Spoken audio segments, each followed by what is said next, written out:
Whether someone is getting orphaned from Silicon Valley, let's just say, what skills do they have? Is it software? Can they go bring their skills to a utility to help look at power flow studies? Can they come to our side of the industry, the private sector, let's just say outside of the utility sector? And whether it's project management, whether it's engineering, whether it's accounting, understanding tax law, these are all really, I think, critical future jobs. And some people will say it's going to be all automated.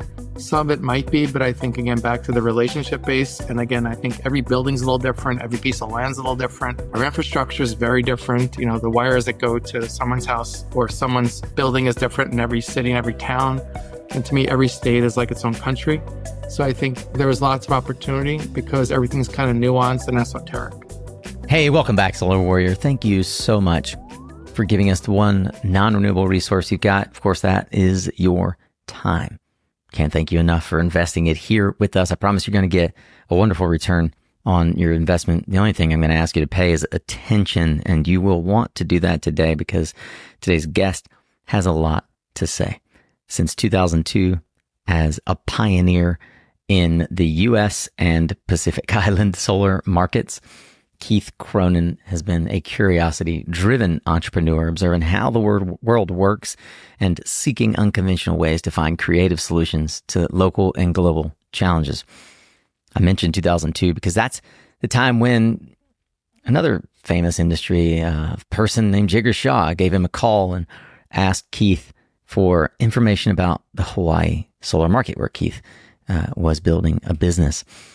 That friendship and many others endure to this day, and many folks in the industry have learned from Keith how to navigate the uncertain waters of the solar industry. The thing that I most appreciate about Keith is that he's able to distill effectively the operating principles of how to navigate this industry into operating principles for life. And I think that you'll find that the core element of that we'll talk a lot about today is developing trust.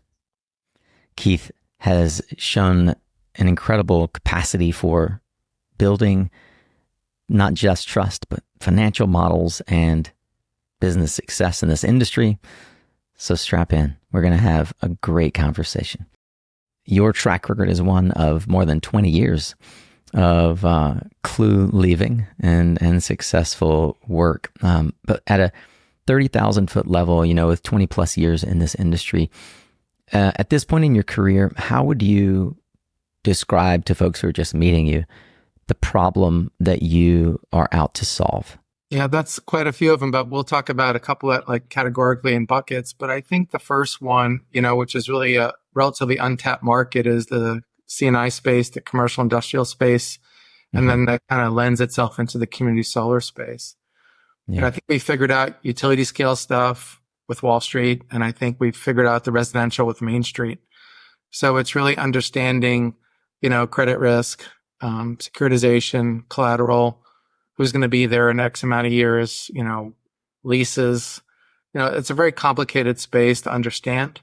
And I think it's a real critical component. And then tied to that, back to being at it probably a little bit longer than 20 years, but thank you, is really saying, who's next? Who's coming with us on this journey?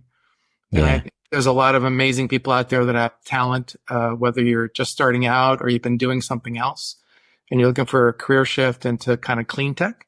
I think there's lots of people out there that can bring a myriad of different skills and talents and cross-functional capabilities to our industry.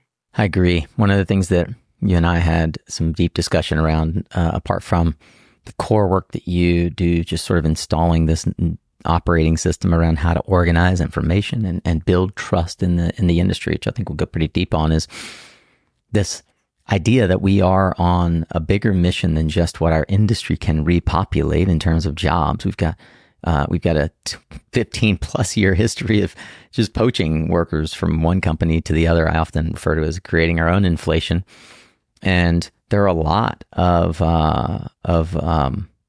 workforce orphans in not just the oil and gas, but now the tech industry. Man, I was listening to a stat that blew my mind this week. I was listening to Up First, I think.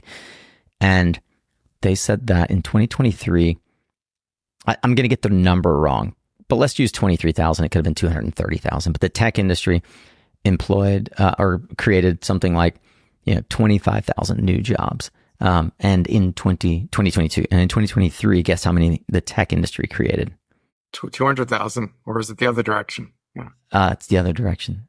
So it again, and by the number I'm going to share with you will make the other number irrelevant. Could be 200,000, 23,000. In 2023, the tech industry created 700 jobs.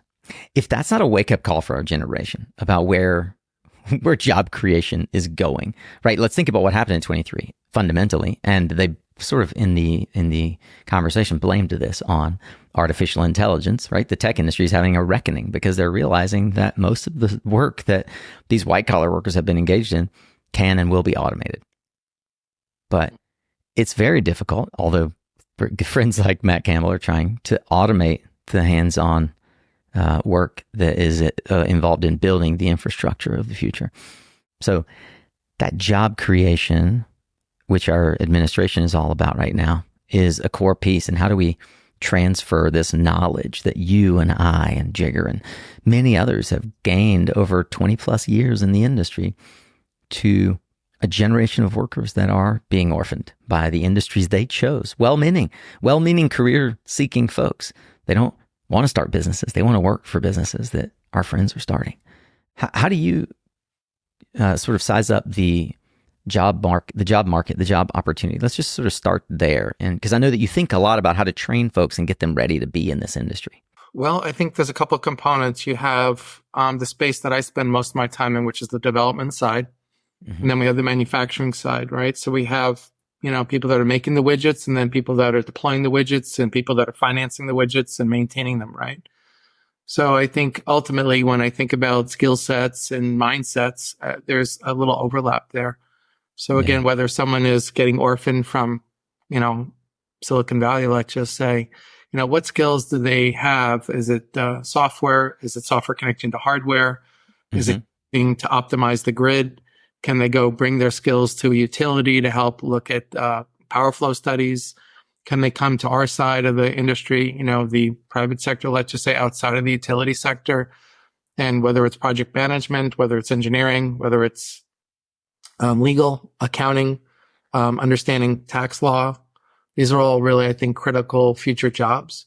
And some people will say it's going to be all automated. Some of it might be, but I think, again, back to the relationship base. And again, I think every building's a little different. Every piece of land's a little different. Our infrastructure is very different. The wires that go to someone's house or someone's building is different in every city and every town. And to me, every state is like its own country. And I think that's going to stay that way for a long time. Unless we have some national energy policy. So I think there is lots of opportunity because everything's kind of nuanced and esoteric. I would say for the oil and gas refugees in particular, there are some natural fits. Like the solar industry is much less complex and complicated than an oil rig out in the middle of the Gulf of Mexico, for example. Yet geothermal is a perfect fit for folks that have been spending their entire lives learning to drill holes in the Earth's surface and find resources beneath it. So there are a lot of tangential areas. We do focus on solar and battery energy, battery storage, but for oil and gas refugees in particular, there are kind of two mindset shifts. One is that they perceive there's an us versus them, and in many cases in our industry there really does exist that. And that's a barrier that we've got to break down. I've heard so many people say that they aren't getting callbacks, and they believe that it's because they worked for Schlumberger, right? And there's probably some of that. I think that that's foolish if somebody is taking that stance. But the other is that they're communicating their skills in terms of what they did before, instead of learning how the industry operates and translating how those skills can transfer to this industry. Are there direct examples that come to mind for you? Folks that you've seen successfully transfer skills from, let's say, real estate or oil and gas to the solar industry that we could offer as examples for others as they think about how to curate their experience and their narrative? Yeah, I think what I've learned in the last, let's say, 12, 11 years, I'm sure you're familiar. A friend of mine, we teach this MBA class, unaccredited, but we really wanted to understand, this is post-world financial crisis of '08, where people said, how do you grow and build and sell a business or whatever, or scale?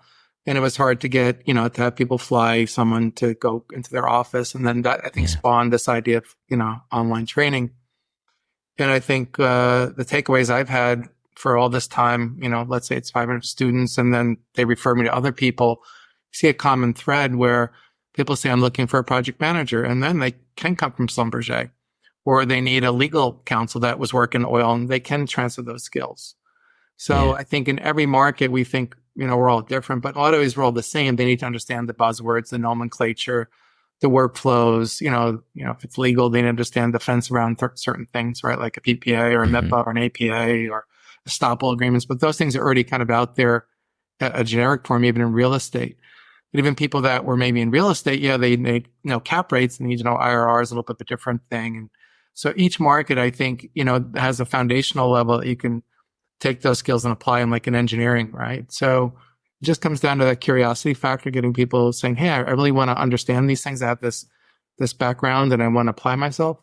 And set differently for people that are maybe, let's say they've been in a couple of years in an industry that they don't like let's say they're in Silicon Valley and I don't want to make the next app. How do I take my education, experience, background in the last X amount of years and go find an inverter company or, a battery company and say, how do I take my material sciences background and apply it to, making the next chemistry for a next battery.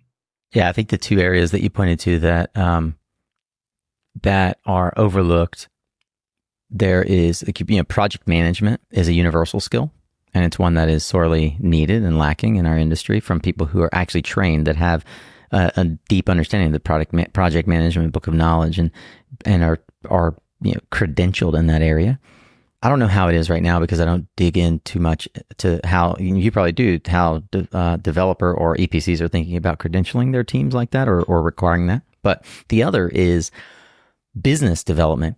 Case in point, one of our advisors for SunCast is the former head of Latin America business development for Snowflake, the giant SaaS company. Now, to our industry's, I'll say, discredit, we simply cannot afford, we don't have the margins to pay the business development folks coming out of tech the kinds of commissions that they're used to, for the most part, in our software stack right now. And the businesses that are building these projects often operate on razor thin margins. And so there isn't the kind of sort of cash flush situation that would entice a lot of business development out of software. But the skill sets that they've developed around enterprise account management is sorely needed in the solar industry, especially for OEMs. And because I find that OEMs often still operate a little bit old school and sometimes ragtag, and the savvy coming from how to manage an account, how to understand stakeholders in the software side of the business is a critical skill that can easily be transferred and make an immediate impact, and frankly is worth the weight in gold of anyone you can pull in from that sector. You mentioned your course. It's actually hosted on HeatSpring. If I'm not mistaken, it's one of the top courses on HeatSpring. For those who are unfamiliar, heatspring.com is a platform for online education run by our friend Brian Hayden.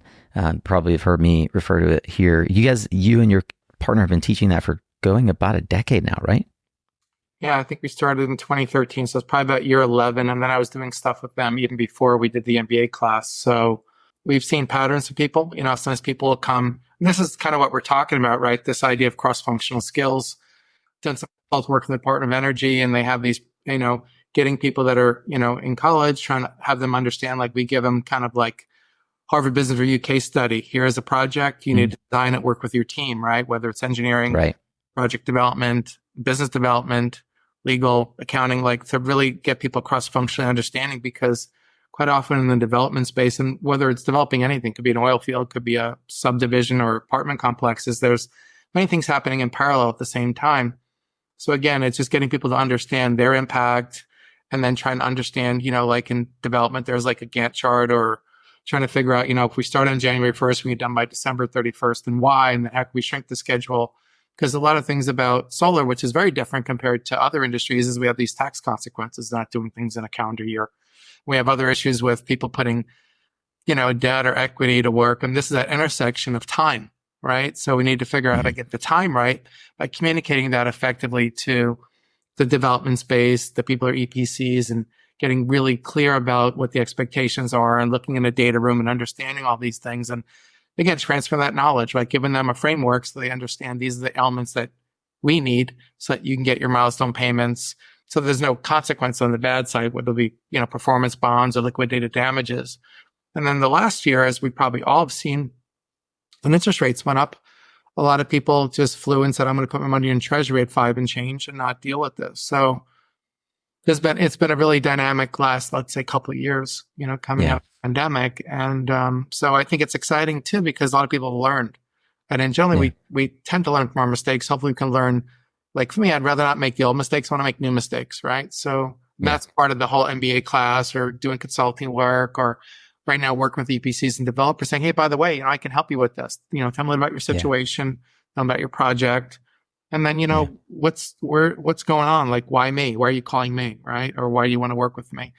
And then, you uncover things like an archaeologist, right? Say, okay, there's some things that are missing. If you can get these things, that we can get it funded, So I think just a lot of times, people in the industry, they don't want to share this stuff, like you said, right? So we're here to kind of point these things out, even on SunCast, right? The work you're doing, it's like making people aware. So how do we make people aware? They need to make the time, make the commitment, have the willpower and discipline to listen to one of your pods, right? Or watch it and take it. So, this is the new economy, is learning on your time. Yeah. Well, part of the new economy as well that I really admire is folks taking their knowledge and turning it into education, not withholding it or just sort of locking it inside of a black box for their own personal benefit and use. And that's something that you started doing very early on. I'm wondering if you can explain your thought process around content creation. And I'm going to tie this to business building as well, because anybody who's building a personal brand, as you're doing, is doing so to help bring attention to the work that they want folks to benefit from. For the most part, I think that you fit in that category. You're genuinely trying to educate. I see you creating content on LinkedIn. I could cite examples that are the kinds of things I often share, which is share from your personal stories, examples of how you see the world doing things in a way that is inefficient and how it could be improved upon. And your tribe, your customers will self-qualify. They'll raise their hand. They'll find sunhedge.com. They'll realize that solar business is complicated and that there are guides like you to help sort of correct errors along the way. But I want to start with your sort of personal philosophy around the concept of content creation. And then I want to build into some of the core areas that you've begun to focus on as a result and built your consulting practice around. Yeah, I would say off the bat, I've been really inconsistent with content creation. It's only been the last year that I've been involved. And I think that maybe stemmed from, humbly, a lot of people I already knew, right? I had a network. In the early days of the MBA class, I would do a lot of writing. And I would just start out with, like you just described, like, I know that I've suffered a lot and I don't want you to suffer, right? Like, don't make my mistakes. We don't have so much time, right? So it really came from the point of creating a scenario or a situation, right? And how difficult it is. And try to help answer people's questions, right? And from what I see on LinkedIn, look, we're in the attention economy, right? And the bad part of it is, whether it's politics or something else, is it exploits the town square, right? And I think that, we need to get people to read more and to do more research, right? Versus even listening to me. Like, I'm just one voice. So it's kind of, go out to the collective and do a lot of reading and stuff. And I do a lot of reading because I want to even remove my own cognitive bias about what I think I know and understand. So I think, as it relates to content creation, as in the last year, when I talk to people and they generally will complain, I think that's a beautiful invitation to learn something. So I don't take a complaint badly. I think it's great because it helps me understand that this is a kind of a roadblock, right, in their life. So I find that's really helpful to talk about. And like you say, candidly, in the MBA class, we give a lot of stuff away for free. And, we know that it's worth tens of thousands of dollars, and not just the money, but let's put the money aside. Let's talk about your time, right? The non-renewable resource. So, I think when I look at the marketplace, people could spend a year or two or three developing a project doesn't go anywhere, right? So how do we get people to fail more quickly?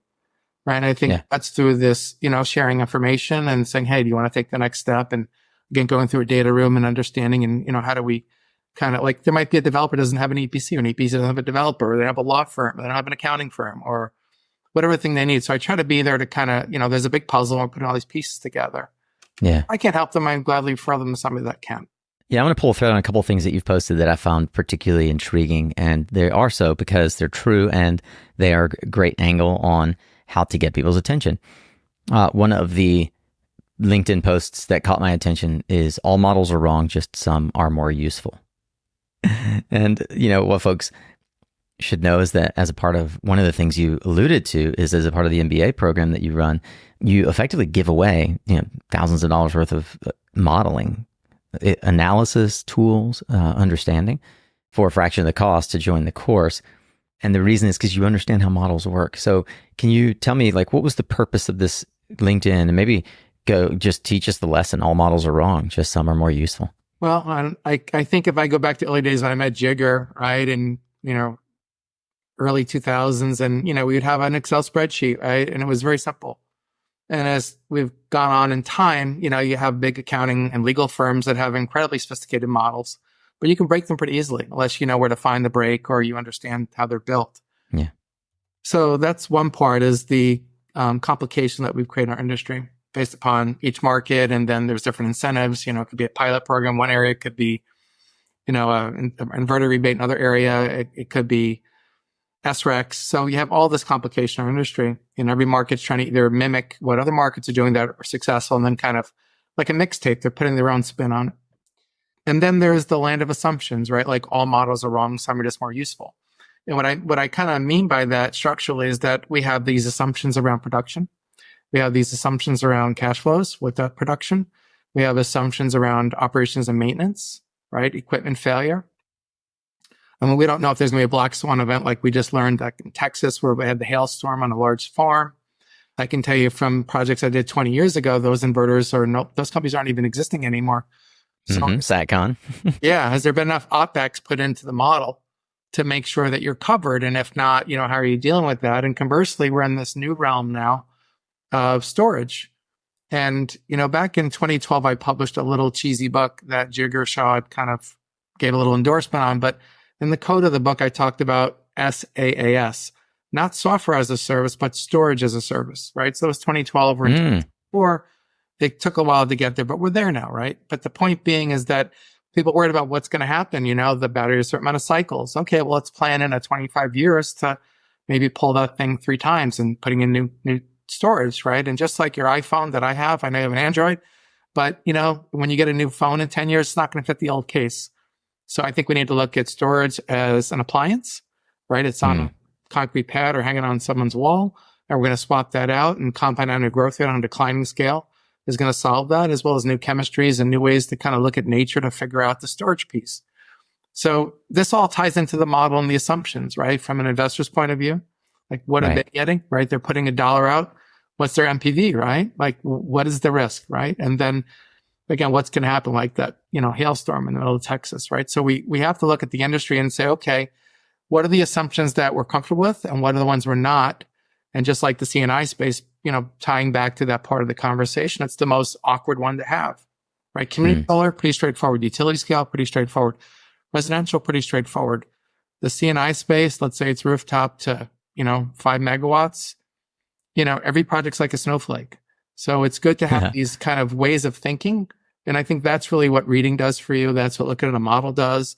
Allows you to map the thinking and trying to arbitrage what's going to happen. And it's not perfect, but that's where it comes the element of risk in it. I think it's fair to say that the C&I market is the sort of the last bastion of like discoverability, as it were. It has perpetually been the hardest market to crack.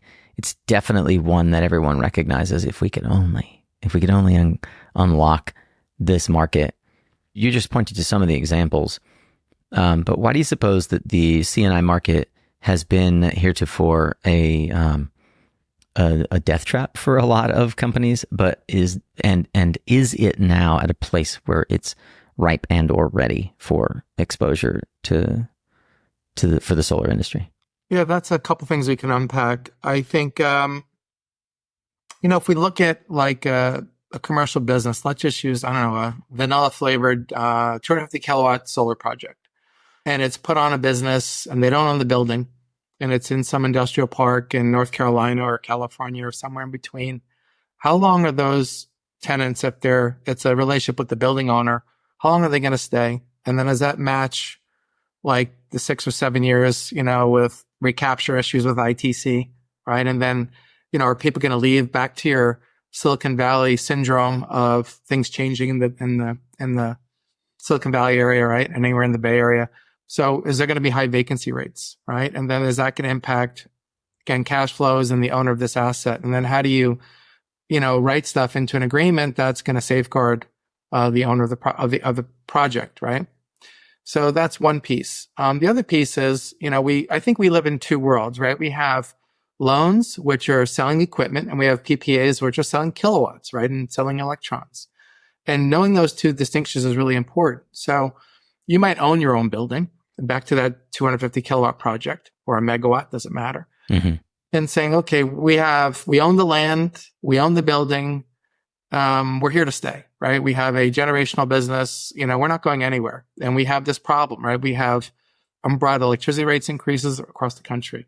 So, and they understand the nuance around, exits, right? At FMV, right? And a table inside some PPA. So they understand that they can either buy the thing out, or if they decide to pull up stakes, they're going to pay, right? For, breaking the agreement. So I think, again, the market is kind of those two extremes. And then there's everybody in the middle, right? You have, I think, what we look at in America today, I think we look at real estate. There's some talk about, $1.5 trillion of loans they're going to reboot, right? So we have all these office buildings post-pandemic. They're willing to go back. We realize we're effective working remotely. So that's probably an asset class that's probably a little bit more difficult to look at, So I think you have to look at every business, again, like a snowflake, like what's the situation? Show me your financials. Let me see projections. Tell me about your backstory. And then again, it's very kind of esoteric on making a decision, right? It's not based upon Moody's and Fitch, right? Because they're not going to be rated. So, you have to look at these kind of things, I think, on a case-by-case basis, which is somewhat inefficient. You get called a lot to do this sort of investigative work, as you have put it to me. And I think that a lot of it is folks who are trying to figure out, is this good enough? Right? They're trying to understand this question. Have I done this right? Can you look over my shoulder? You have a lot of experience with this. You and I have talked about the sort of the key elements to building that trust. 3 or so weeks ago, at the time of recording, you did a post on the mystery of underwriting your next solar project. I love that you started with that. Secrets revealed, by the way. I think that if you're watching or listening and you want to see someone who I think is thoughtfully crafting, and it's not like, one a day or even in some cases one a week, but when Keith puts a post out, it's clearly thoughtful about how do I get people's attention? First line, the mystery of underwriting, secrets revealed. I'd like to invite you to unpack a little bit of that.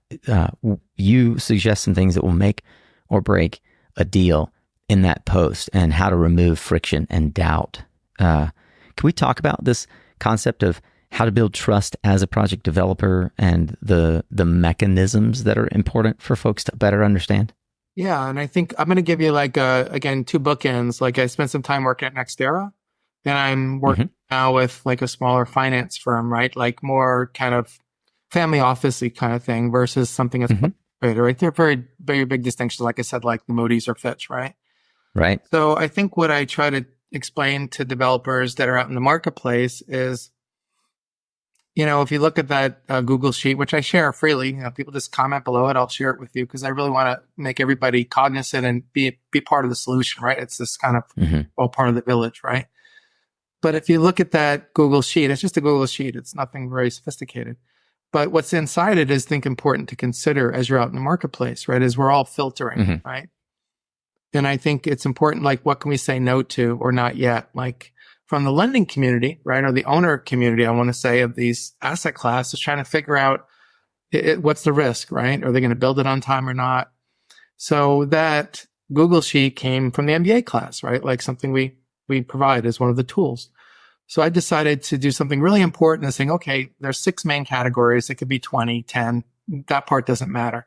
What matters is, I think when you look inside out, you have to look at the lending space, right? Whether it be, what are they looking at, right? So when you think about who you are as the developer out in the marketplace, you have to work backwards, right? You have to map these things, right? So if you do this, they're looking for this. Again, whether it's the utility, publicly traded company or a smaller finance firm. So if developers can go back and look at that and they could check all those boxes and have an answer in a data room, right, which is all mirrored, right, then the likelihood of you getting your project developed or failing more quickly or saying, I need to do some more things, I need to get these things, right, is going to happen because there's a lot of orphans out there. There's a lot of projects that will probably never get built because the EPC developer, they haven't found these answers, right? I mean, this is like CSI Miami. In fact, I'm working on something right now just to kind of talk about that, right? Where, if you've seen a detective show, you've seen, on a board, you'll see, a pin and a ribbon go into, the crime scene, right? And really that's kind of the work we're doing, right? At the CNI, small utility scale level, right? So what lenders are looking for, again, we have to work backwards. Like, what are they going to be asking? And that's what that post was really about, is saying from an underwriting point of view, this is what they're looking for. Yeah. So this is 20 years of seeing this, right? Nothing's changed, right? If you can deliver this, you can get this, right? So it's just to interject really quickly and then continue. What folks who haven't seen the post is a video of Keith going through an underwriting project screening tool that he developed that, again, is a simple Google Sheet. But the theme is how to accurately, quickly check for accuracy so that you can move a project forward to funding it. And what I want to underscore is what Keith is saying. Most people are working from the wrong premise in the beginning. They are, if I build it, they will come, rather than what will they come to buy and why? And what are they looking for when they come to buy it? And then I will build to those specs. Keep going. That's exactly right. I think every day that I talk to people, they just, it's not their fault. They just don't know. They've never been asked before, right? Yeah. Or conversely, the projects have gone to multiple finance partners and people say no. And they might even say, if you correct this, I'll do this. Or it's, again, a different asset class where, again, they're focusing on better credit risk and so forth. So there's a bunch of variables that go into that. But again, if you post below the thing, I'll share it with you and you can look at it and say, this is not only tactical, but it's strategic, right? So if you want to get the attention of somebody in the finance community, you have to answer all those questions, right? Yeah. Because again, we don't want to have any surprises. We don't want change orders. We want to make sure you really well thought out a development plan, whether it's, I know it sounds simple, but like a rooftop project that can go through some changes, like in California with the NEM changes and transitions. And then now you need a transformer upgrade or some switch gear or something. And then that could delay the project a year or 6 months, even at the rooftop level, right? So there is saturation going on. And I learned that in Hawaii in 2015 when we got rid of net metering in October. So like these problems continue to exist and they're going to continue to happen, which is why I think you're going to see energy storage being put everywhere to buffer this, right? And to deal with rate arbitrage. That's all the topic for maybe later, another time. But I think if people can think about, again, the checklist and the Google Sheet, they're going to be better prepared to get funding, right? And again, increase the velocity of underwriting and from idea to reality. Last year was a good year, and this year looks like it's shaping up to be a good year as well, where, again, it's the network, right? And the relationship, developing the systems and processes and trying to reach out to a larger audience and helping them, right? And a lot of times we'll meet people that just, they're EPCs and they're kind of, I just use the word graduating, and you probably see this in the work you do, where people are going from residential to commercial and then maybe to utility scale, and they're very different, right? And the blizzard of paperwork that they get peppered with, it can be uncomfortable. Why do I need this? Why do I need that?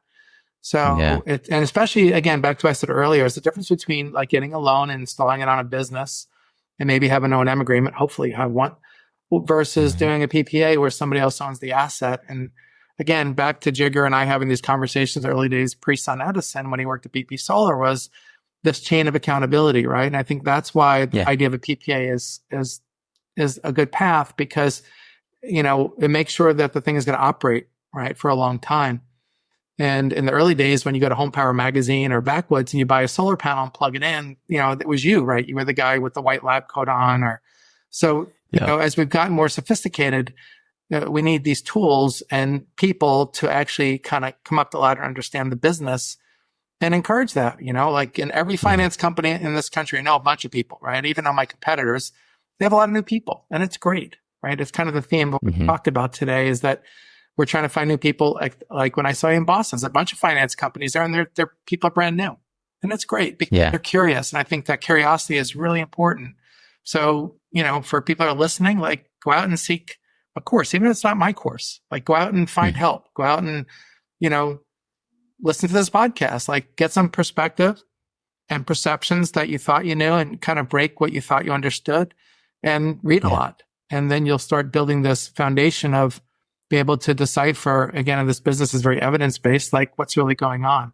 I want to do a sort of a terminology lexicon glossary, as it were, because this industry can be acronym soup. So we'll start and kind of go in reverse order. I've written a few things down. There may be some other things that come to mind for you, but CPACE, Commercial Property Assessed Clean Energy. Can you give a quick definition for that? Yeah, I'll just say I haven't spent any time in that space but it was a great mechanism, right? But I mean, the idea is that you're using the security of the property, right? To create this product, right? And when you think about the finance world as an example, I just label these things as products, right? Whether it's a PPA or in Pennsylvania, it's price. Which is a power purchase agreement for anybody that still doesn't know that. Yeah. So there's what we would call merchant, right? Where you're basically putting power into the grid and it's a little uncertain, where a PPA is usually like a fixed rate. It could be a flat strip for the term, or it could be a PPA with an escalator, right? Or it could be just, a PPA could just be floating below the current utility rate at 1% off, right? There's a bunch of mechanisms. A discount to a discount to merchant, essentially, or a discount to retail. Yeah. Right. So I think, we live in acronym soup, just like the military or any other industry. I'm sure if you go to Silicon Valley, having lunch, everyone's like, what the hell are you talking about? Right? They all know the buzzwords. You said one earlier that I want to bring in. I'm just going to pepper a few of these in. MIPA?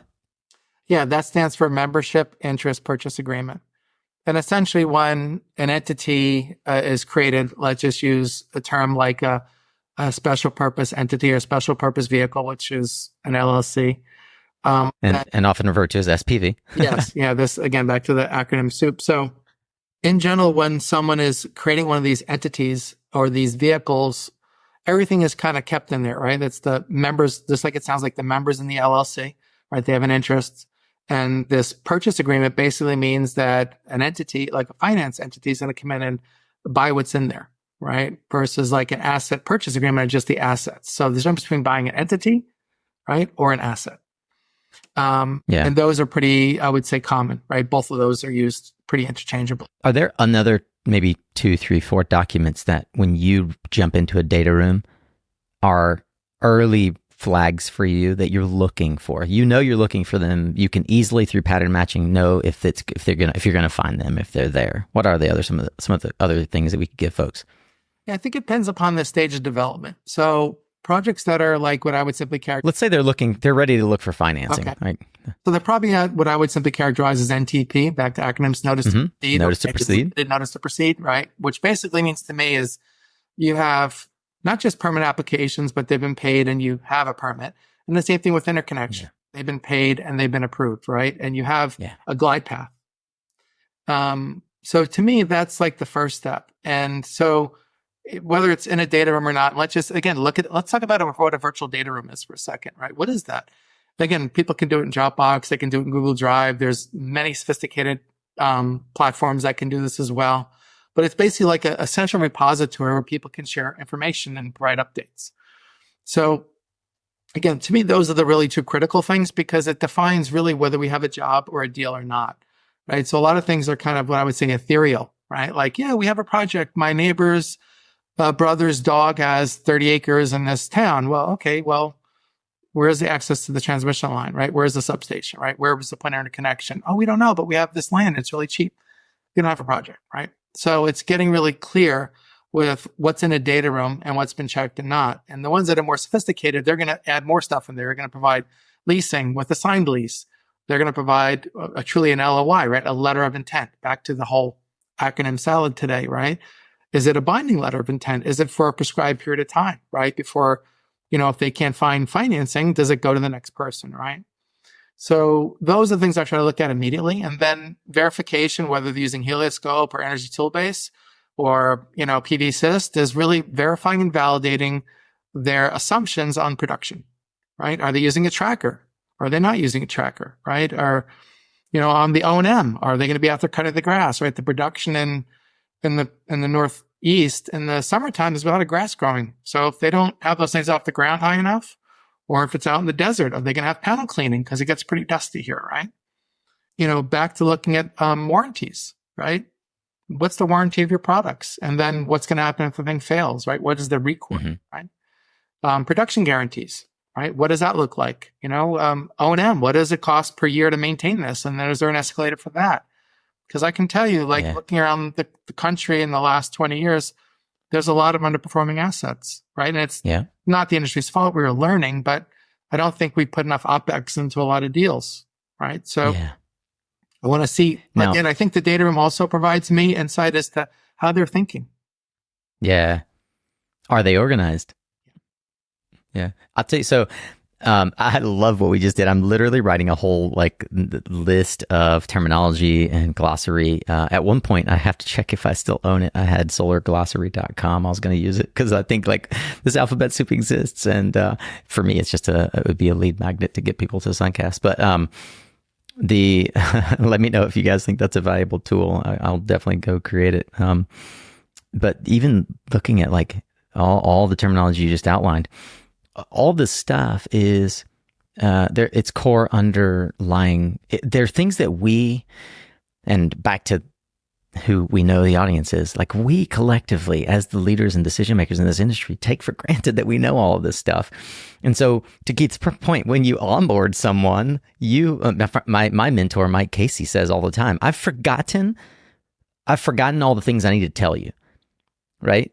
I don't remember all the things that are the base knowledge that I take for granted that I know. So giving your new hires a leg up by the free courses at HeatSpring, by all the friggin' videos we've posted on solaracademy.com, by encouraging a general sense of onboarding of folks, by giving them a base level of understanding, especially as we are encouraging folks to inbound folks from outside of our industry and stop creating this internal inflation to our industry.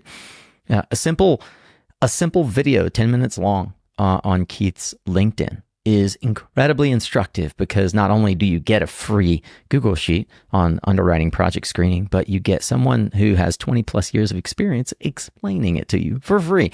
Now, all these resources exist, and one of the things that we're trying to do is consolidate all this knowledge and resources over at solaracademy.com, which, so that folks are clear, we're really good friends with Brian and HeatSpring, and collaborating with them. I love what Brian is doing at HeatSpring. It's definitely, in my opinion, the best it's the Coursera for solar, right? And for clean energy generally. And so, at solaracademy.com, we have what we think is a social knowledge sharing platform. So for folks that aren't looking to create a course, but want to just share, like Keith does, a piece of knowledge, like how to do a project screening, we upload those videos all the time at solaracademy.com. Keith, I want to turn the corner here in the last 10 minutes or so. And, one of the things I've really enjoyed is, you and I have had conversations as diverse as, travel plans and fasting and, how to quickly get into, sort of alpha brainwaves. And you've done a lot of deep thinking. You've had the privilege of being able to take a step back from the hustle and bustle of life. So I think that there are a lot of things that folks can learn from. Like you said, not having to make the same mistakes that we've made. I believe in, as Tim Ferriss often says, strong opinions loosely held. Where have you changed your mind in the last maybe 6 months or even 6 years about something that you once thought was gospel? I think the tariff thing was really not played out well. It caused a lot of confusion, just like domestic content, we live in a world of incentives like carrot and stick, right? So we did the stick thing. I don't know if that was really effective. I think it confused the industry. And if, as a country, as a society, if we want to incentivize something, we should incentivize the right behavior, right? So we incentivize the wrong behavior. So behavioral economics played in there. And I think it was, again, it created a mess in the industry, right? And I'm not an economist by training, but I kind of understand human behavior. Like that didn't go well. And there's still, I think, detritus in the wake of that experience. So hopefully we can work on getting that right. And even like the energy, low income adder, it's got a ceiling on it. And I'm sure there was a really good reason why that we did that, but it created confusion in the marketplace and then when it's going to happen or not. So that was also, I think, disappointing. I brought up the domestic content that wasn't clearly defined again. So it created confusion in the marketplace, in our marketplace. Yep. And even just recently we got an updated, energy community adder, right? So we got a PDF, right? So they didn't update the map yet. And I think we also have this, high expectation of it should be done in an hour kind of thing. Even last year when the White House released the domestic content thing, the public policy was kind of goofy. And I knew that even in Hawaii, right? Like in the early days in 2000, I would go to the legislature and, learn about the process of having a bill become a law, 6 committees, and then, Ways and Means and Finance or the money committees on both sides of the aisle, right? And finally in Conference Committee, your fate would be decided, right? So I tangentied there because I think a lot of the way we live as a civilization is about having a voice, right? And saying, hey, this is something we need to fix. So that's on our business. And I think we can improve that. I wish we had a national energy policy where it was crystal clear. The incentives are really clear. Like we kind of dumbed it down, right? Here's the state incentive. Here's the federal. Like in Hawaii, we had a 35% state. And there was a 30% federal. It was really clear. There were times when it wasn't clear on the defining of a system. So anyway, we've seen this in Spain, Italy, Germany, Greece, Japan. They were the first ones to have a feed-in tariff program. Like they were way ahead of us. So public policy to me is a really cornerstone of that and getting it right and making it very clear, right? What the box is and how do we live in that box. And then as it relates to longevity, which I think is really important to me, it's not about living to your 150. It's that you don't want to live with like those orange pill containers next to your bed, right? Like you want to have a quality of life, right? And so there's lots of things we all see on social media about healthful longevity and being a clear thinker. And I think there is, a lot of merit to the simple Mediterranean diet, like eat real food, walk every day, be grateful, be kind, be helpful, participate, talk to people, even if you don't know them, talk to strangers. I mean, as I probably mentioned to you, I lived overseas for a year. I really think that's kind of what people need to start doing more is don't be afraid, go someplace else and go with people that are not like you. We live in this world that's like an atmospheric river, right? We're all atomized. We're all the same, right? It might look a little different and sound a little different, but we're really all the same. People have the same fears, frustrations, and they have similar desires. And I think, again, from a scientific point of view, I think we try to argue what diet to have, do this protocol, that. And we're all different, right? You could have a twin brother and you're completely different. So I think I always try to emphasize like, hey, do what works for you. But if don't like how you feel and you don't like maybe how you look and you can have some willpower or control over that, then you can go for a walk every day. I don't think people need to go to the gym unless you really want to. But when I look at kind of the science, we can say blue zones and stuff and, you can go look that up. It's pretty clear, but just keep it simple, and try to reduce your cortisol levels, right? And that might not be easy in the solar business, but I think we also have to recognize as people, solar coaster. It's designed for cortisol spikes. Yeah, everything is. I mean, people complain about attention right now with social media. I think we've always been like that. You could walk around in a forest and be attracted to a bee and all of a sudden to, a mushroom and then, an owl. Like this problem we've had these same problems. Nothing's changed, right? Like how we interpret them can really be debated, right? So, and we can say, yeah, we don't have willpower anymore, or we have less willpower, right? Yeah, I can agree with that. And that's where I say go back to reading, spending some time with yourself. Even if you have a big family, go lock yourself in the bathroom for 20 minutes and read a book, right? Become one-pointed with the author, right? Take a journey with them, not with your phone, not with people yelling and screaming, or if you're taking public transit home, just listen to this podcast, like get some perspective, take out a pen and paper, write things down, right? Make time to regenerate and to, at a cellular level, kind of like inspire yourself. And I think it's hard because, everyone's purple squirrel, look over here, look over there. It's not easy. But usually things that are easy aren't really satisfying. I like that. What has been a productive tool in your life in the last year that you've discovered, that you've experimented with? Well, I think during the pandemic, I was really curious about fasting, and I found some success with that. I think I didn't go too heavy on the keto, but I understood the metabolic part of it at the cellular level, and there's some good data around that. And then I realized, like, be a little more flexible, right? Like, hey, if you want a cannoli, eat a cannoli, right? Like, just be a human, right? Especially when you're in Boston. Yeah, I mean, or you're walking in the woods and you see a beehive, right? And the Hasda, they'd find bees and they'd be eating the honey like it was a celebration. So, don't deprive yourself. And I think maybe by nature is more leaning towards extroversion. But I asked that kind of salient questions like, what would you do if you weren't afraid, right? Go try something new. Go take a class, listen to this podcast, go for a walk, go to the mall. Why? Because you can remind yourself of things you don't need, right? Like go test your boundaries on what your philosophy is and your psychology is, because they're connected, right? If you have a political leaning, go talk to the person that's the other side of that, right?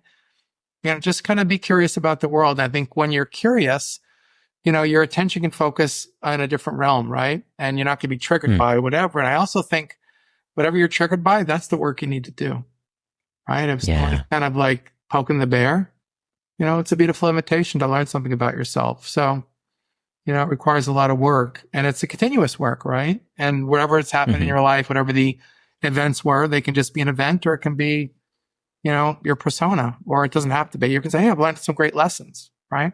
Yeah. And keep moving forward.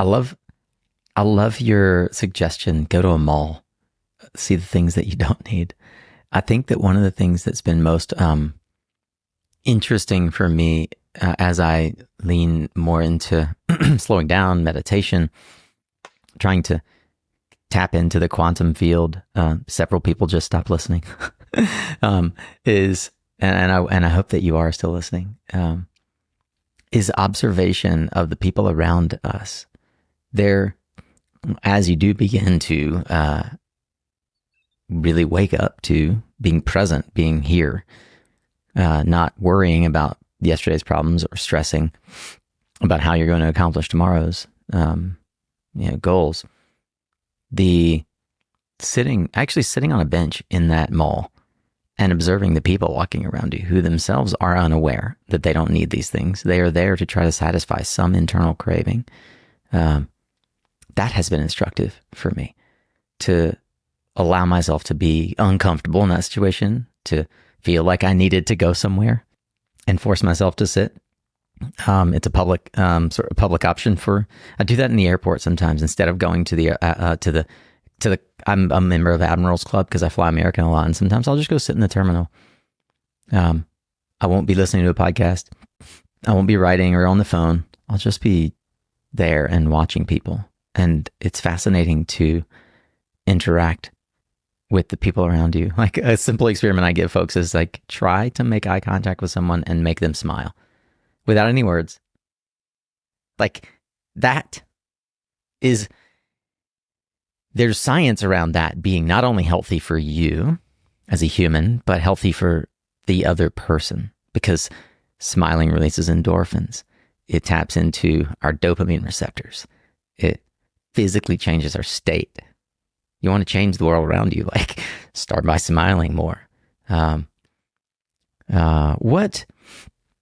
curious around your observations of other people, folks that you and I've talked about Andrew Huberman as an example, some other folks that you follow or I follow around longevity, but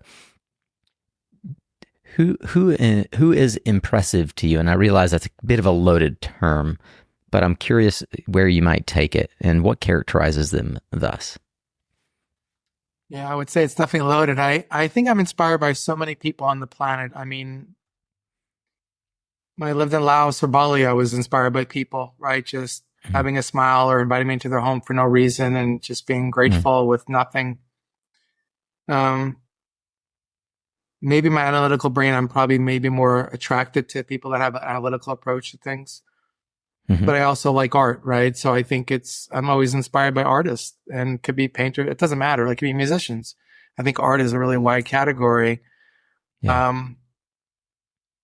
Yeah, if I said any name, I would be dropping out the other, 8 billion people. But I'm inspired by everyone, because everybody has something to teach us if we're willing to look and listen and let our ego, go in the backseat of the car. There's so much to be reminded of, like, back to what you're saying a little earlier about, people have already learned this, and, maybe they've forgotten or they can't pass this information on to Mhm. somebody new coming into the company. I think the same thing when you go wander around the world and you go, like you said, sit at the cafe and just watch people and not reading Mhm. newspaper or doing something, like being versus doing. You will see things. You will see yourself, like, it's almost like the world is a mirror, right? And it's showing you things, Mhm. where it's reminding you of something you might have forgotten, saying, hey, you know, that's a younger version of you or a relative.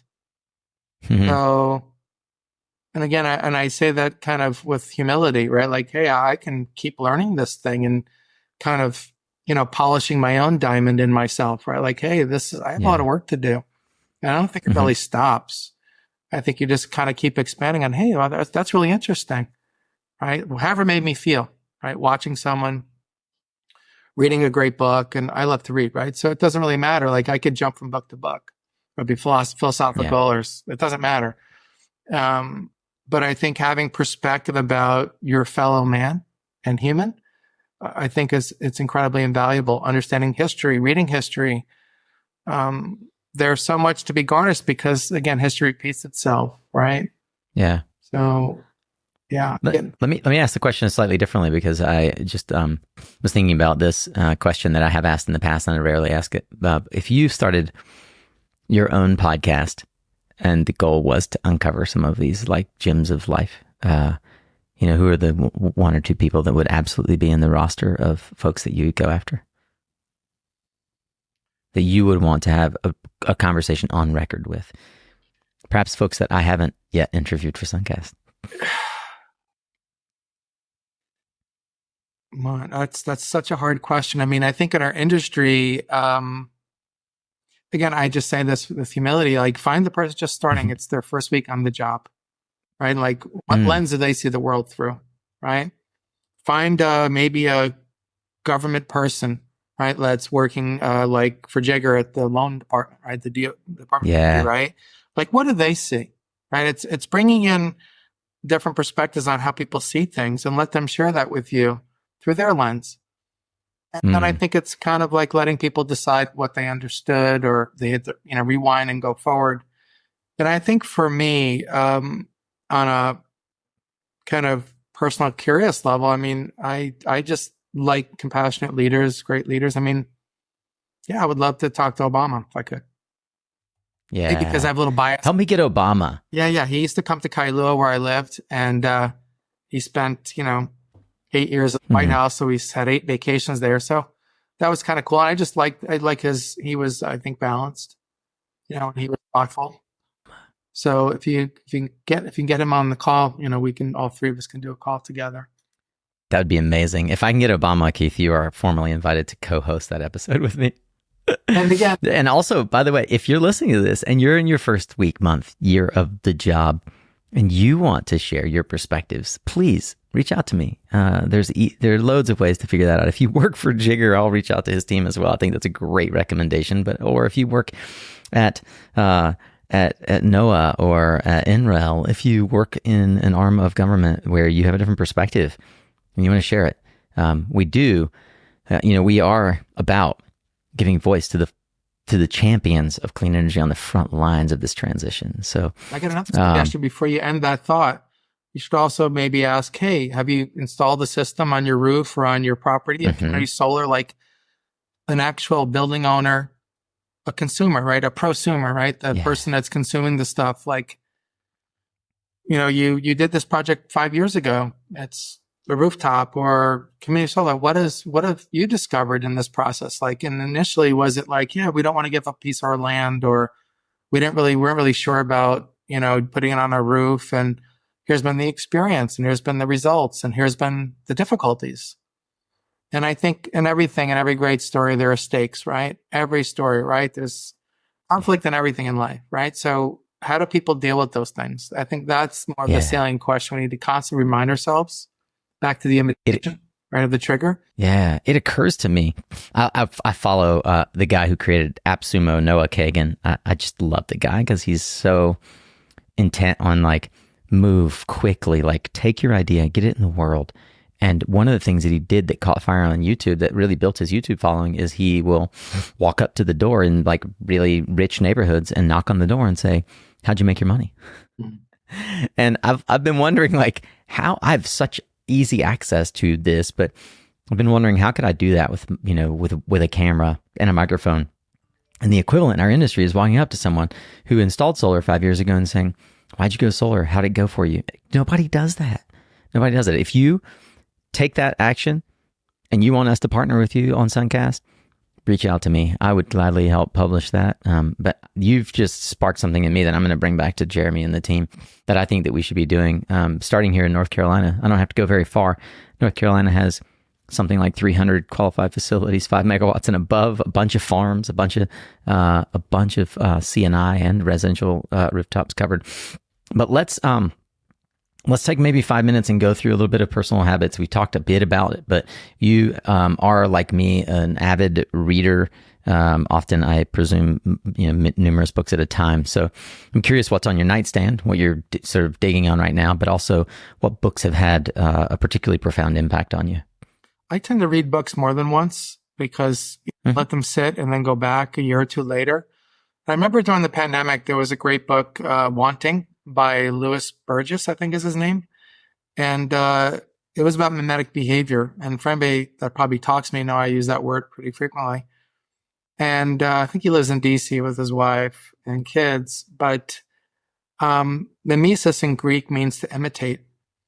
And tangentially, Peter Thiel, who was the first investor, I think, to write a check to Mark Zuckerberg for $500,000, took a course at Stanford from Roy Girard, which was kind of like the father of understanding this concept. And so I think when we look at, again, the nature of humans, we're very tribal, right? We follow people, pack animals like wildebeest. So, and that's why I was kind of saying, be a little bit more of a, don't be a monocrop. Like when I moved to Hawaii, nobody's doing solar, right? It was solar hot water. So like, hate to use the cliche of the apple think different, but I think when you read this book, you will see yourself on the world stage in this opera that we call life, and you can learn a little bit more about yourself, right? I think that's really one of the many takeaways from the book. Do you watch? Do you listen, or do you read physical books? I like to read on the iPad because I can highlight it, and then sometimes I'll take notes. I like to write things like paper and pen. I do both every day. Yeah. I write paper and pen, and then I write on the iPad, and I keep a collection so I can always go back. I think during the pandemic, Annie Lembeck wrote a book called Dopamine Nation, and that was good. Because I thought it was about one thing, but it was about something else. It was about addiction, but it wasn't addiction like we all think it is. At least that was my takeaway from her book. It was, we're all little dopamine monsters, right? We're all like the next thing. Well, I don't think it has to be a controlled dangerous substance that we would categorize in U.S. law. That was fascinating to me. History. I love that book. I love the subtitle. It's Finding a Balance in the Age of Indulgence. Yeah. But that's why I go back to what I said earlier, which I really mean it. I mean, before we had technology, as we know today, you could be on your farm and being distracted by your cow, your chickens, your wife, your kids, the crow. Distraction becomes a way of life. Yeah. Yeah. I think it's part of, I think, our kind of DNA of our warning system. Hey, watch out for, a boar coming to poke you when you're tilling your field or whatever. So yeah, I don't think a lot's changed about the human condition. The velocity of getting the information in our hands is a little different, but I don't think we've structurally changed a lot. I love Matt Ridley, like The Red Queen, if you could read that. He's got a couple amazing books, but like having the realization of, I'll give you an example from health where he points out, not in that book, and what was his other book? But anyway, it'll come to me in a minute. But I think it was Rational Optimist, but it was a point in the book about organic farming. Then I think everybody, on the planet would say, yeah, I'd rather eat something that doesn't sprayed with pesticides, herbicides, fungicides. But he kind of made a case for if everybody ate organic, we wouldn't have enough land, right? We would be chopping forests and stuff. So I think when you read these people that are really deep thinkers and wide, I find that to be invaluable because it even like rebooted my ideas of reading. Last year also I read The Dawn of Everything by David Graeber and David, I think, Wengrove. Another brilliant book. It started off about Native Americans and then just cascaded around the world about, where we get our food and how we interact. And that was also fascinating. I really recommend that book. It really was, it's a long book, right? And I read slow and it's okay. It's not a new history of humanity. Yeah. I think you'll have a lot of wow. It just, it destroys your ignorance by saying, I don't know anything. Wow. I've not read any of these books. I'm going to start with Wanting, which I now have queued up. And, for those who are new, I capture all of these, put them in the show notes, link to them. Every year I come up with a top 10 of books that have been recommended on the show or that I have read and sort of also agree with as a recommendation. Like another great book for people that are struggling with their minds. There's a great book called The Courage to Be Happy by two Japanese authors, Ichiro Kishimi and I think Fumitake Koga. It's kind of it's a great, I'll let the audience look at the blurb on Amazon, wherever they get their books. Mm-hmm. But it's another, the way the book is written is really beautiful. For everyone struggling with, the hands on hip, why can't I be happy? I think it's taught like a Star Wars show. Like you have the Jedi and you have Obi-Wan, right? I think that was years ago I read that, but I think it's worth revisiting. Yeah. Well, you've left me with a few ways to tweak this question. One is, what book have you read more than once, which I've never thought to ask. So thank you for that gift. And what fiction books have you read? Because I do love when people bring fiction in. I hope that folks do read fiction. I tend to over focus on business and autobiography as a category. Yeah, I think I can read anything from Hemingway to I like Hemingway, and I think he was a gifted writer for his time. Super. I think his prose is amazing. Stories are compact. And, again, that's why I think reading is important, whether it's fiction or non, is that being very one-pointed with the author, right? And back to that world of diluted focus to just say, wow, I'm just going to be with this author, right? And there's so many, the more I want to, we could talk for an hour about my understanding of, how people view the world. And what I do love about, that genre is that sometimes like sci-fi can become reality, right? Like things that people are dreaming in their head, like when I think about Star Trek as a TV show, and then we have the flip phone. Like, so the whole thing is fascinating to me, like how our consciousness, or whatever we want to call this thing in our brain, whatever's happening, when we're sleeping, whatever, how that can be projected into words on a page, and then how that can become reality, right? Tolstoy is amazing too. It's a long read. Dostoevsky, that's a lot of trudging through a 1,000-page plus book. My kids love all of these like series and trilogies that are 500, 700 page books. It's amazing. So I'm getting into a lot of like children's fiction that actually is written really, really, really well around history. My kid wants to go to Boston for the summer because Rick Riordan has written this entire series of books, like 24 books around Norse, Greek, and what's the other mythology? Roman mythology. and he ties them all together with these characters. It's fascinating. Anyway, I've just become such a lover of books. I think what's funny that you might find interesting, my kids find baffling. The first book I ever read from cover to cover was at the age of 21. So I am literally like trying to make up for lost time.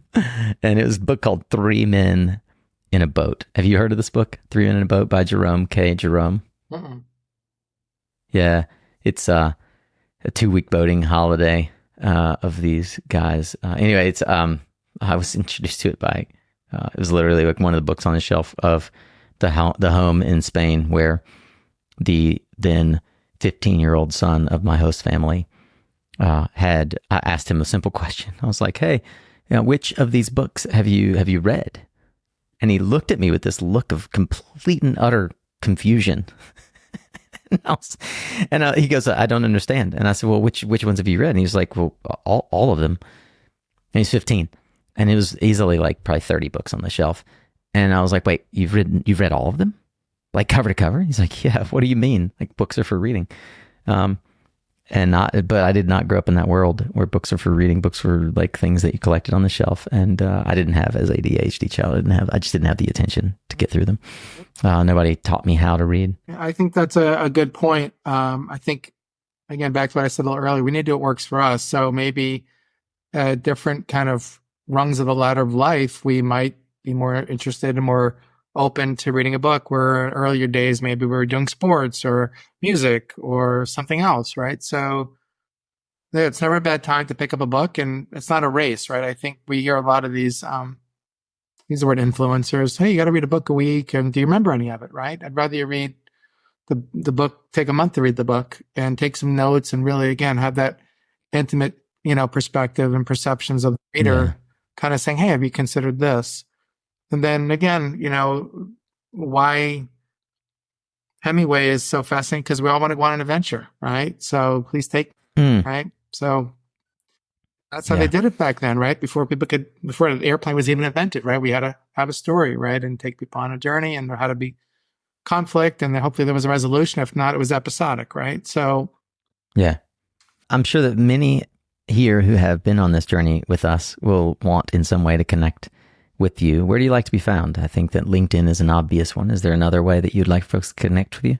Yeah, I mean, I think LinkedIn is, I'd say it's the new Rolodex, Yellow Pages. You can find me at sunhedge.com. SunHedge.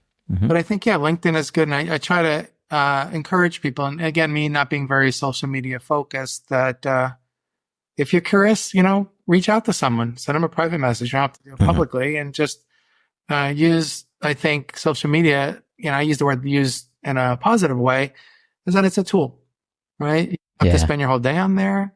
You can go in there and get insightful perspectives.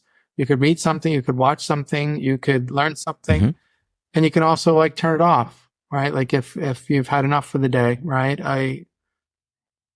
We live in such a busy world that I think it's hard to have the willpower to say no, not now, or maybe later, or schedule this tomorrow. And we become, everything's urgent, nothing's important, right? We're always reacting. So make time, even on my website, on the contact us, like in 1 to 3 business days, I might be in Spain, I might be in Bali, right? So if I don't get to you right away, I want to. Yeah. But I think that's the balance of filtering, like, is it urgent or is it important? And I'm a big fan of following up. And that's how I think I built my little company in Hawaii and sold it, was because I was just responsive, right? And just being there, being very service focused. But I think it's really hard today, so. Yeah. My first business partner said that the biggest problem that solar companies have is not returning phone calls. And it's still true. 16 years later. Yeah, I don't know that people can really. Well, here's another thing for your audience, and I have it on the LinkedIn post, but we need to have the RACI, right? Or the responsible, accountable, consultant, informed. But I put a T in front of it, time. Yep. So each of those people in your organization, and you'll notice even in the MBA class that I teach, I call people, process, and the product. What's the product they're responsible for, right? And it gets put on a Gantt chart or on this is like an Excel spreadsheet. But I think, if we're in the business of uh, developing solar, there's all of these parties and it's complicated. But just saying, hey, Nico, do you need 2 weeks to get back to me? Just let me know. This way we can set the expectations Right. for the rest of the dominoes, right? So, it's not like the solar industry is like Microsoft, or you're getting some app and you're paying $2.99 for some app and it's done, right? What I'm saying is that's why these platforms, like, they can serve so many people because it's digital. We're in a very people focused business, right? We have technology we're putting out and mounting and connecting, but this is a people driven business. And I think the whole RACI model, the Tracy, I'm calling it, like, how much time is it going to take for engineering, for permitting, and just set the expectations so that everybody knows, about when, so everybody isn't doing the thumbs, right? I'll definitely link to all the ways to connect with you and the many other things that we've talked about throughout this conversation. I'll probably mention again in the outro for those of you who are still here. Thank you for sticking around. Final question, or perhaps a couple of questions.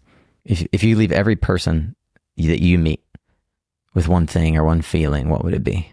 Well, I hate to say I only have one, but I like laughter. I don't want to say making people laugh, but I just think maybe comes easier for me than for others, like telling a joke, or I don't want to say improv. I'm trying to find the right word to color that and paint that. But I think make people feel heard and appreciated, right? Like, I'm really listening to you, right? I'm not multitasking, right? Because in a world that's so diluted, the best thing I can give you is my attention, right? And really be there. And really listening to what someone's saying and taking notes and saying, did I hear this right? Right? Like, echo back, like, help me understand. Is what you said, let's say in a business relationship, is that exactly what it is? And it could annoy some people, but I'm saying it because I care, right? Not because it's going to be annoying, but it could be perceived differently. And we also have to, I think, weigh someone's extroversion versus introversion, right? Some people, it could be overwhelming to deal with me, right? That's intense, maybe. Yeah, like, hey, dude, you asked a lot of questions, but I'm coming at it from a good place. So hopefully, and in their way of dealing with humanity, they can all say, hey, look, can we talk for 2 minutes and I got to bounce, right? Or dealing with whatever they're dealing with. So yeah, I think just compassion. Maybe that's the best word. We're all different, right? We all see things. I like that, compassion. Well, corollary to that is, what will have changed as a result of the work that you're doing? Well, I think when I look back in the 90s of this idea of solar, I'm going to use an agricultural analysis. Like, these are like rhizomes, right? That we're putting into the ground, and the ginger is going to pop up, or the turmeric in other places, right? So it's kind of like, you probably heard that kind of axiom of, one's the best on the planet tree right now, if not tomorrow, because people will enjoy the shade of that tree. So we can kind of riff on that and say, I want to plant as many solar panels as we can so that people can enjoy those electrons, right? The clean ones. And that I think everybody can share, right? Like, again, I really mean this from an atomization point of view. We're all connected. Look at this atmospheric river that came through California the last 2 weeks. Where's that water coming from? Not from California, right? Or the food we eat, right? We can go to the store and get spices from India, or something from China, or something from South America. Like, we are all connected. We have borders because when you read Graeber's book, you'll understand about borders, right? As soon as we decide to say, private property, this is mine, it's not yours, we've created borders, right? But I think we just need to, again, appreciate nuance, that we're all different. Everybody brings something to the table, which is why I encourage you to invite people on that we generally wouldn't bring on. I mean, when I would hire people in my company, I love the new person to know anything, because they're not so close to it, right? They're like zoomed out. Right. And they would have some beautiful ideas that we would implement. I would love to create. So right now we've got this executive profile. The foundation of SunCast was built on guys like you, females as well, but folks like you in the industry who genuinely are pioneers, thinkers who've been around a while, built something that is noteworthy to talk about. Some folks that haven't been around long enough to say they've been around a while, but they've done something worth talking about. We've got Tactical Tuesdays, which can be someone that's been in the industry for a day but has something practical to share as wisdom and guidance. I go back to one that we did with a lady who's now at Microsoft. She's quite brilliant, and she was at Pice down in Southern California, the spin out of Southern California Edison. And she shared her 90-day onboarding process and template. I was grateful for that. So I think if I were to add now a third day of recordings to the SunCast canon, it would very likely be the counterbalance, if I think about it that way. Whatever day we choose, but that person who is so new that they genuinely have more questions than answers. And in a way, selfishly, it helps me get to what does the Tactical Tuesday need to be? Who does the next executive profile need to be to address all these questions?